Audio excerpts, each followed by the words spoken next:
They threw her out so hard the door rattled on its hinges. Lena staggered onto the dusty wooden porch of the gun shop, the echo of laughter following her like a slap. The owner's voice, sharp, mocking, dismissive, still clung to her ears. "We don't deal with wannabe heroes. Try a toy store." The humiliation stung, but what cut deeper was the quiet stillness that followed, as if the whole street had witnessed her fall and silently agreed with it. Before I tell you what happened next, tell me in the comments where you were watching from. I love knowing who's listening. She stood there for a moment, fingers trembling. Not from fear, but from something older and heavier memories she tried every day to outrun. Alina had spent years mastering weapons most people never even saw. Yet here she was, treated like she didn't belong anywhere. She thought she'd grown used to invisibility.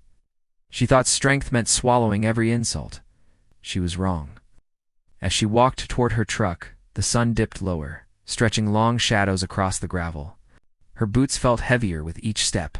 A familiar ache settled in her chest, the ache that whispered she was alone, that her past didn't matter, that recognition was something she'd never receive again. But within that ache, something else flickered. Resolve, the kind forged in fire, not applause. Inside the gun shop, customers whispered. A few shook their heads. One man muttered, "Didn't have to throw her out like that." But no one stepped forward. No one challenged the owner. Moral lines blurred in silence, and silence won. 1 hour passed. The street grew quieter. And then, a vibration in the ground, a low hum, subtle tremor creeping toward the town from the east. At first, no one paid attention. Then the sound grew intense, multiple, disciplined, advancing in a synchronized formation. People stepped outside, shading their eyes. The dust rose before the vehicles appeared. 7 matte black SUVs rolling in like a tide. Their arrival wasn't loud. It was precise for civilians, too unified for law enforcement. The SUVs stopped in perfect alignment in front of the gun shop. The murmurs began instantly. Doors opened. Boots hit gravel. Men and women in uniform stepped out, fluid, coordinated, unmistakable. A SEAL team. The color drained from the shop owner's face as he stumbled outside. What's going on?" The team captain stepped forward, a tall, stone-faced figure with a presence that made the air itself tighten. "We're looking for Elena Cruz," he said. Gasps rolled through the crowd. The shop owner blinked rapidly. "Elena? That woman? She was just here?" "I thought you thought wrong," the captain replied. The team parted as Elena's truck turned onto the street, her eyes widening at the sight. She slowed to a stop, confusion melting into reluctant recognition. She didn't want attention. She didn't want theatrics. All she wanted was a fair chance. But the SEALs had a different plan. The captain walked to her window, his expression softening in a way only people who knew her past would understand. "Commander Cruz," he said quietly, "we need you." A situation came up. The team agreed no one does precision work like you. The crowd fell silent. The shop owner's knees visibly weakened. Lena stepped out, every movement measured. She wasn't trying to intimidate anyone. She didn't need to. Her presence alone, steady, unbroken, shifted the entire atmosphere. The same hands that had trembled earlier were now steady as stone.